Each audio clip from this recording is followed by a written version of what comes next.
September. And I did really good this month. I'm actually pretty proud of myself. I have a pretty hefty pile here to share with you. 5 books, but nonetheless.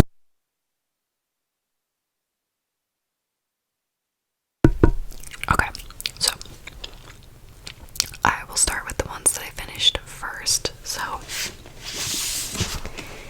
I finally finished the Southern Book Club's Guide to Slaying Vampires.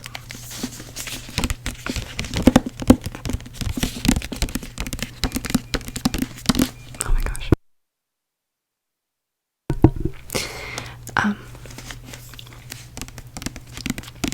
This book is by Grady Hendrix, and it was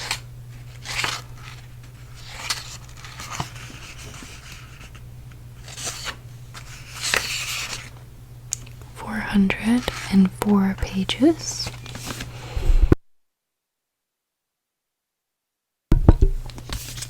Sorry, I'm doing laundry and it keeps going off. This book was an absolute ride. It was crazy. A really crazy book. It was such a crazy book, but it was so much fun. So basically, we have our main character, Patricia, and she is a South Carolina housewife in the 1990s, and she has a group of friends who are the same. They come from white, affluent backgrounds, and they have a book club. And one day, a man moves into the neighborhood, and he is kind of strange, kind of odd, and it's not spoiling anything for you because it's pretty obvious, but I won't say anything. So they embark on this journey to find the truth about this man that lives in the neighborhood, who he is, where he came from, what he's doing there, so forth and so on. But it is a crazy, absolutely crazy ride, and I absolutely loved this book. I really hope that they make this book into a movie, because I would literally die. I think I gave this book a 5 out of 5. A 5 out of 5. 1, 2, 3, 4, 5. 5 out of 5. And the only other 5 out of 5 book for me so far this year was Where the Crawdads Sing. And I almost gave The One by John Mars a 5 out of 5, but I ended up giving it a 4. Yeah, this book is kind of chunky. It's not too bad. I absolutely adore the cover.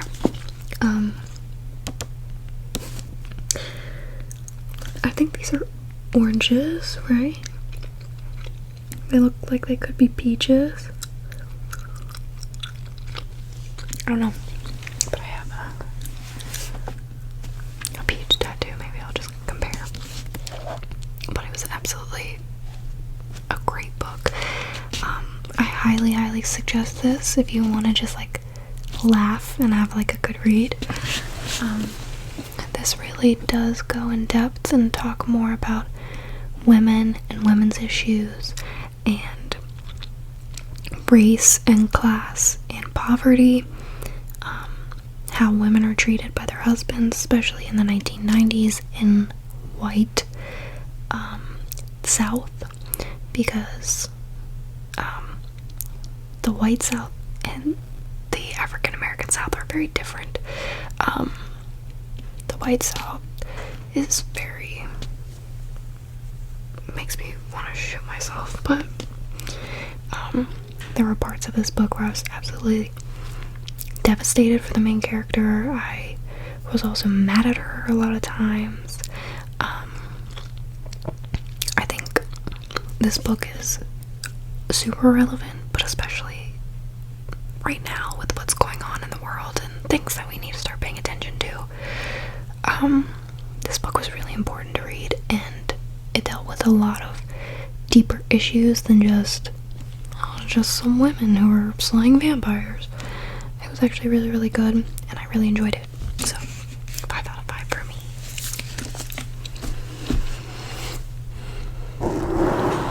So,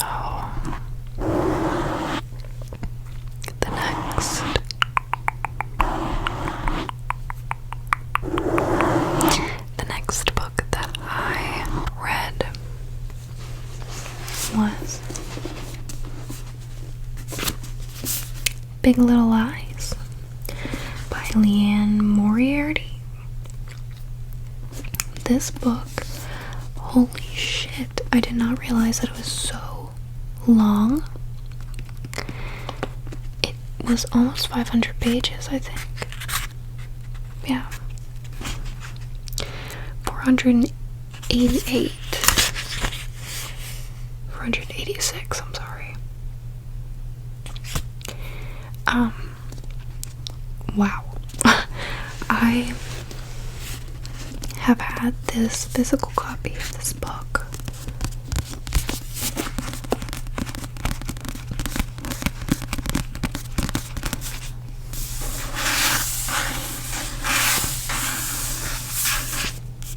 Big Little Lies. Big Little Lies. Excuse the plane. It's obviously now an HBO series, and I tried to watch it, but I just decided not to because the book to me was so good. I didn't want to like ruin it. I don't know, because oh gosh, I'm sorry. I actually had the physical copy of this book for a really long time, probably since like January. But I ended up listening to it on audiobook, and the narrator of the audiobook was Australian, I believe.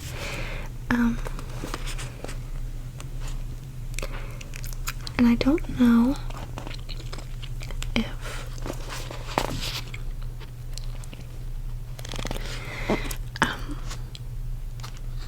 it's written like this, but I don't know. In the audiobook, it was all based kind of in Australia, but in the series, it was based in LA, I think, or California at least. So, I'm not entirely sure if they're different, but I absolutely loved the audiobook.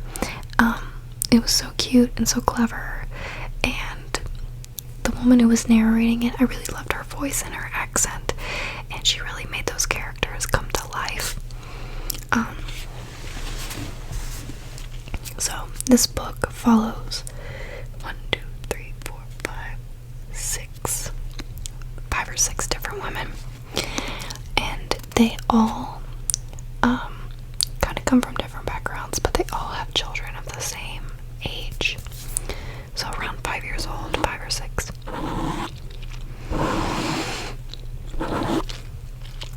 And some of the women have lived in this town near the beach for a long time and have had children, and their youngest kids are going to kindergarten. But this new woman moves to town, and she's a single mother, and she's very, very young. She's younger than most of the women in the town, and you can tell she comes from a different background. The women from the town are pretty well-to-do women, or they're stay-at-home moms, so forth and so on. And they're all a little skeptical of her. And on the first day of school, a little girl who belongs to one of these women says that a boy tried to choke her, and she points out the new girl's little boy, and so she's kind of ostracized from some of the women. But some of the women come to her aid and are like, we support you and we believe you. It goes through each woman's kind of life and their own trials and their own issues in their life and their marriage. So we get like alternating chapters. We have like Celeste, Madeline, Renata, Bonnie, and Jane, I think, are the main characters, and it's absolutely fantastic because there's so many different women. You're like, how the hell am I gonna keep this all straight? But they all are intertwined, and throughout the book, in between alternating chapters and in different sections, it's kind of hard to explain, they are discussing a murder that has happened. So something has happened, someone has passed away, you don't know who, you don't know who did it, you don't know how it happened, but every little bit you get into the book, you get a little bit more information, and you see how gossip and rumors really spread and cause real stories to completely go off course. So wow, this book was absolutely phenomenal. I really enjoyed it. I did feel it was a little long.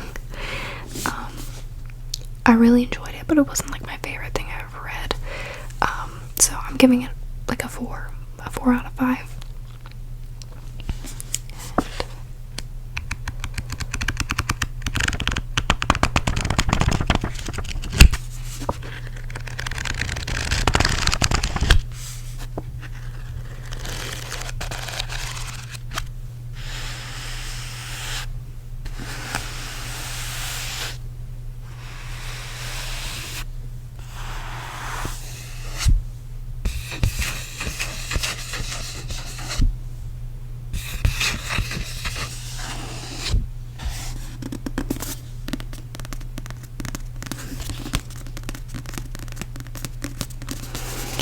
If you're into like mystery thrillers,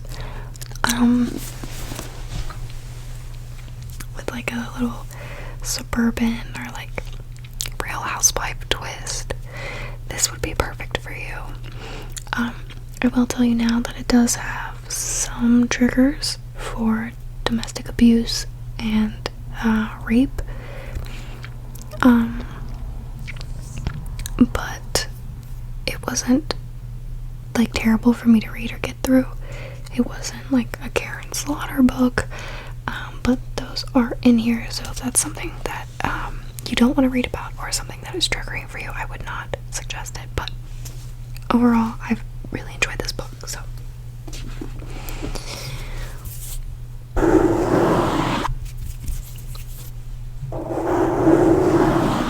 okay, moving on. The next book that I finally finished, can we all just take a moment?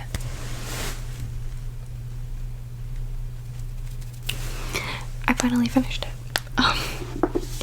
which is Stephen King's Pet Sematary.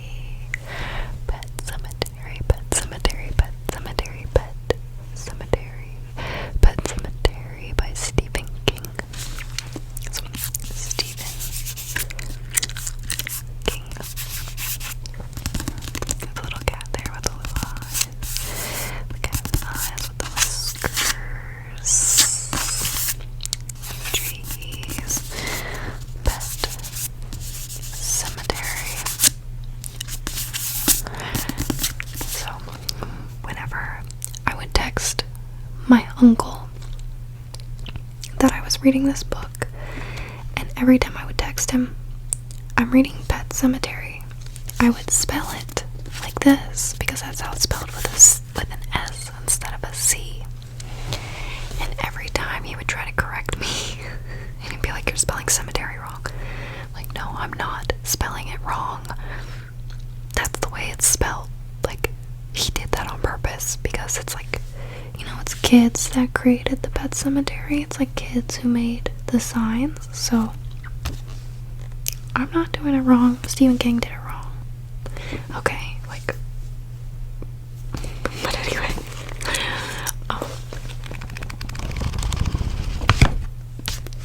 this is actually one of the first Stephen King books that I've read front to back, finished as an adult. I read, I want to say Mr. Mercedes, or like Dr. Sleep or something, when I was younger. And I actually read I like Cliff Notes, Back of Bones, when I was in high school for like a book report or something. I don't know. But wow. I know what people are talking about now when they say that his descriptions of things are a little drawn out. They're a little extra. They're a little bit much. I literally, at points in this book, I would be like falling asleep, in bed reading. Mostly because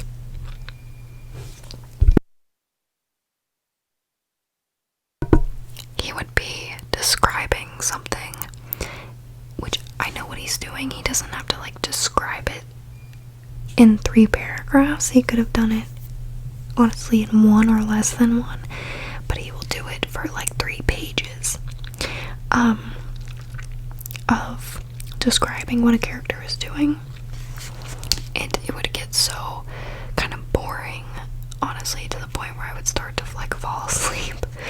So I could like skip 2 or 3 pages and then start reading the page after that, and I would be totally fine. Like, I would understand where he was going or what he was talking about with the book, because he describes things in such detail. It's like kind of unnecessary.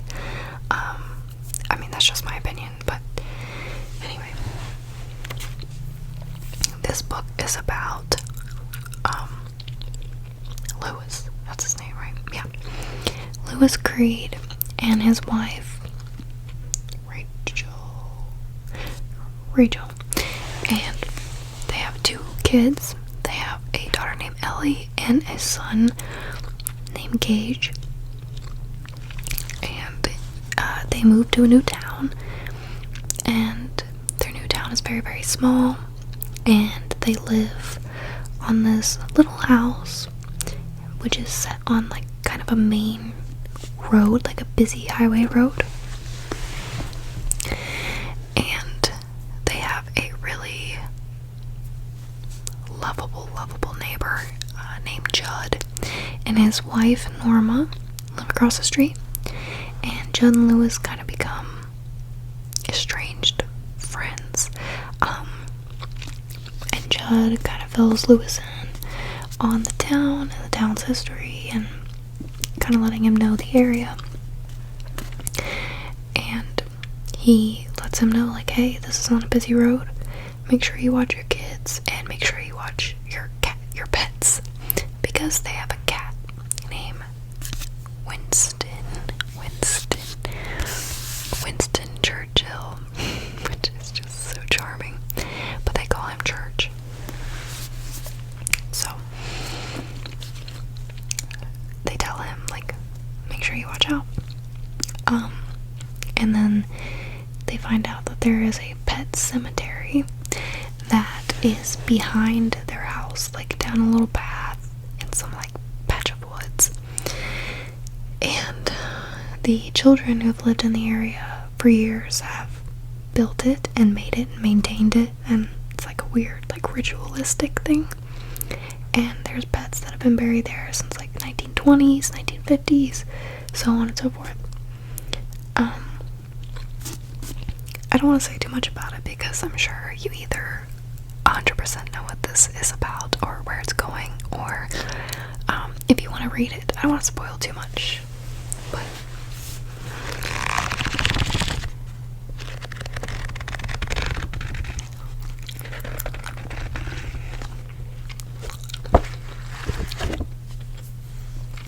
basically, in a really weird turn of events, some pretty big things happen, and the pet cemetery is possibly responsible for some things that go wrong, but maybe not. I don't know. You'll have to read the book to find out, but it was very good. Honestly, I liked it, but was it my favorite thing I ever read? No. I do think that Stephen King's writing is actually really good, and I feel like I'm there when I'm reading it. I feel like I'm in the setting, I'm in the plot,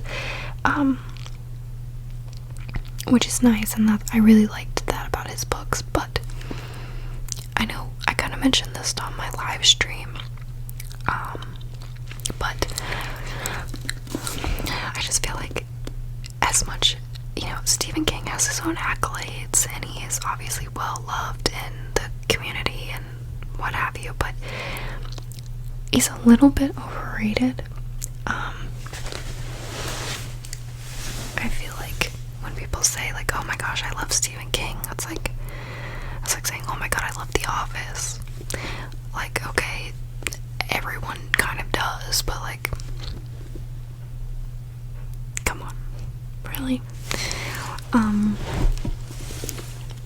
I thought this book was very good. I'd give it like a solid 3 out of 5. But yeah, I just think there's a lot of really, really good authors out there in the same genre, like the horror, thriller type genre, and I just think that, there's lots of people out there you could give a chance other than Stephen King.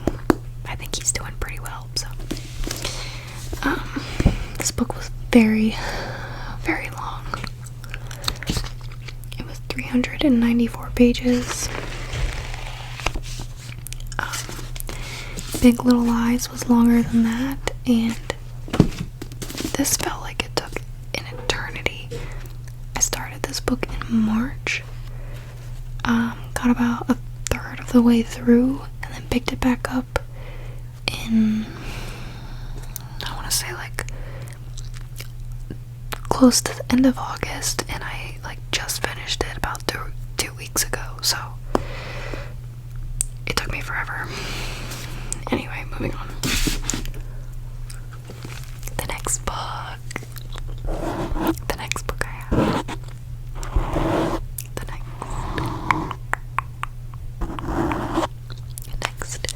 Next book that I have is, honestly, oh my god, I love it.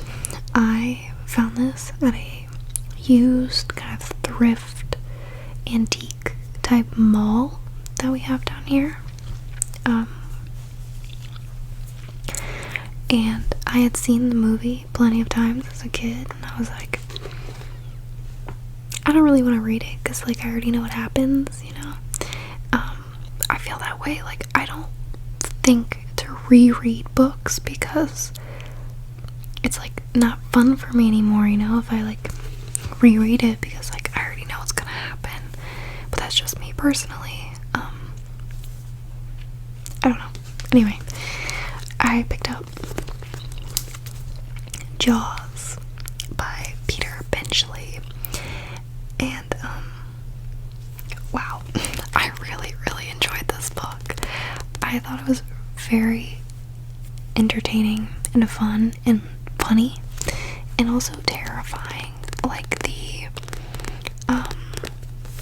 descriptions of the shark, coming up from the deep, they could see his fin, they could see his big jaws, coming up and crushing people, and because I have a really bad fear of sharks.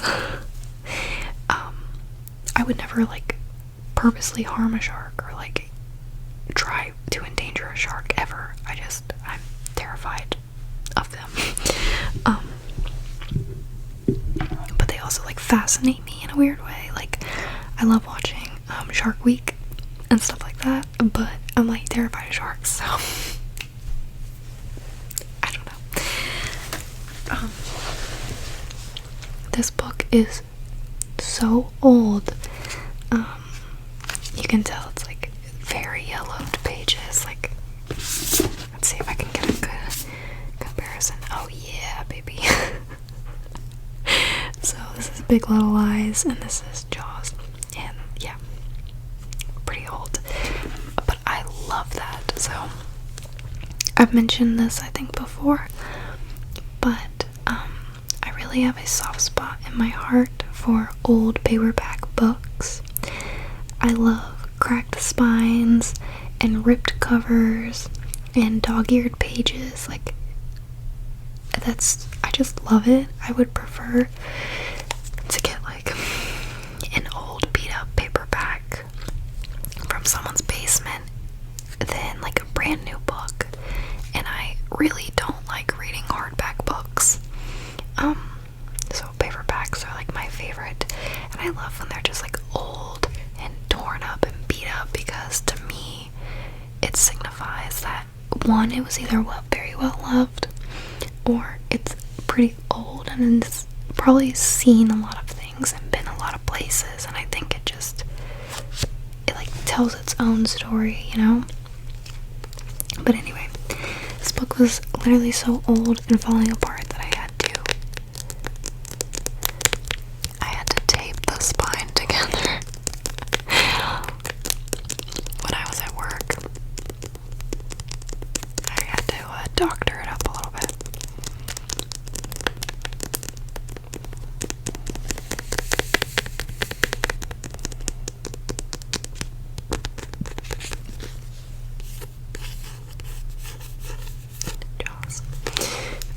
So, this book is literally torn away from I'm sorry. This book is torn away from the pages, so it like completely is unglued. So I had to put double-sided tape into the spine and press the pages down like this to hold it together so I could finish reading it. So I probably won't reread this copy, because I don't want it to fall apart, because I love it so much. And this copy came out in 1975, I think.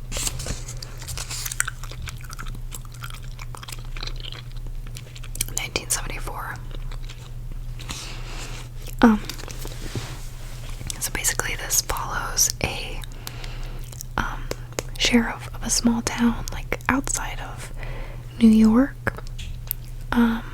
like outside of Long Island, Coney Island, stuff like that. And he lives with his wife and his kids, and we start out, our first scene is this young woman here, and she's with a young man. They just met, they're at a party, and they've been drinking, and she decides like, hey, let's go out onto the beach and let's have like a little, night swim. And he like is laying down on the sand. He's a little bit too drunk, too incoherent to like get up and take his clothes off and get into the water, so he just lays down, and she's like, okay, to hell with it, I'm gonna get naked and swim in the ocean. Like anyone would. So she swims out into the ocean, and she gets attacked, and is attacked by this shark, and it is a terrifying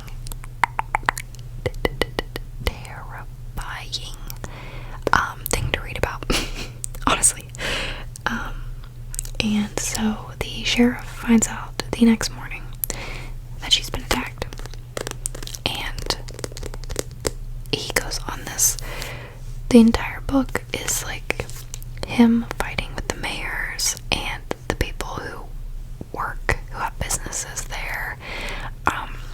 fighting to like, hey, we need to close the beaches.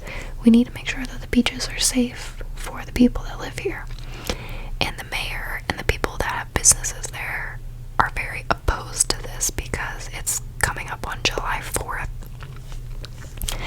And this is a pretty small town, and the bulk of their business, like kind of what keeps this island alive, is their tourism and the tourist business. So they're really against it. They don't want to do it. And so that kind of is the kind of catalyst for the next things that are to come in this book. I actually really enjoyed this book. I'm so glad that I read it. And the author, Peter Benchley, the author Peter Benchley, the author of Jaws, Peter Benchley, he talks about how he always regrets writing this book and regrets having the movie being made because the fear of great white sharks and sharks in general went up like a crazy amount, and the killings of sharks and stuff went up a lot after this book and the movie came out. So he said he absolutely regrets it and he feels so bad, and so every single year I think he donates like a large chunk of money to like ocean wildlife preservation, and I thought that was super cool. So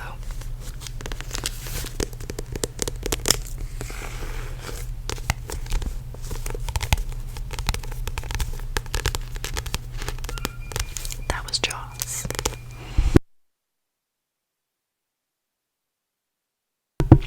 And last but not least, I actually finished this today, so it's October 2nd, but I'm just counting it as September, but you know, cheating a little bit. But I read Three Women by Lisa Taddeo, I don't know.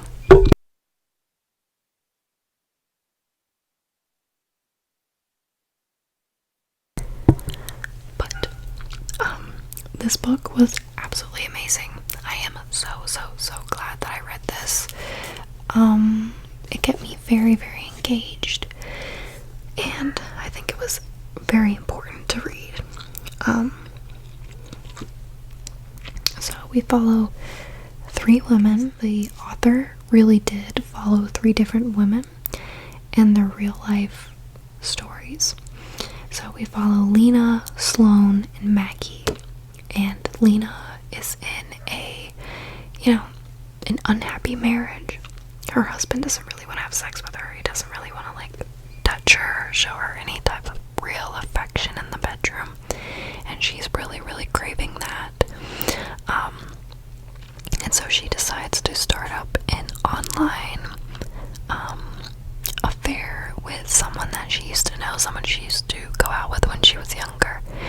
And he's kind of a piece of shit, and he treats her like shit, but she doesn't care because she so badly wants to be touched. So we follow her journey. We follow Maggie, and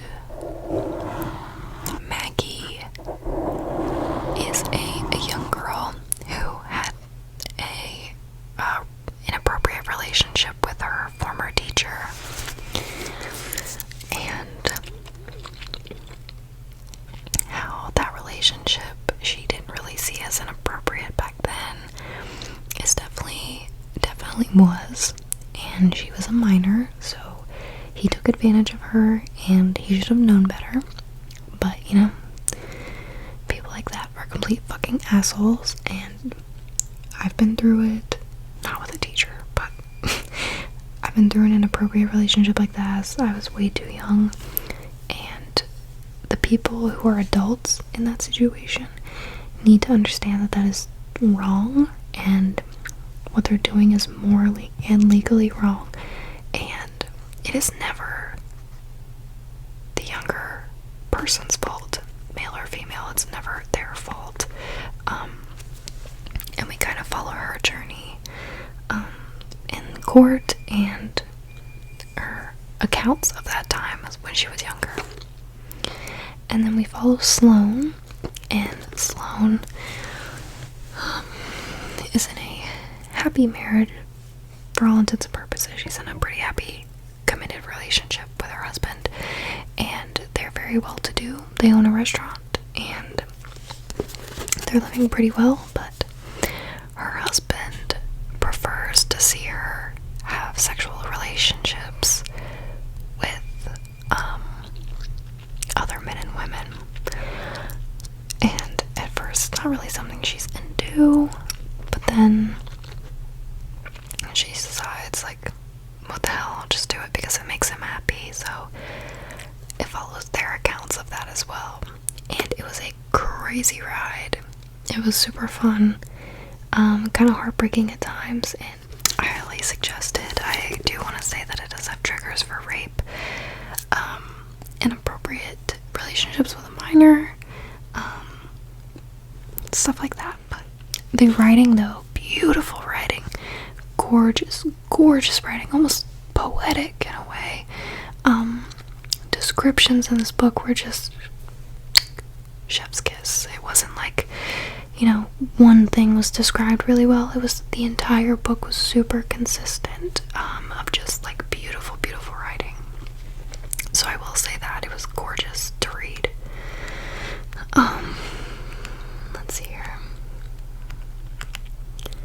So it's 293 pages, but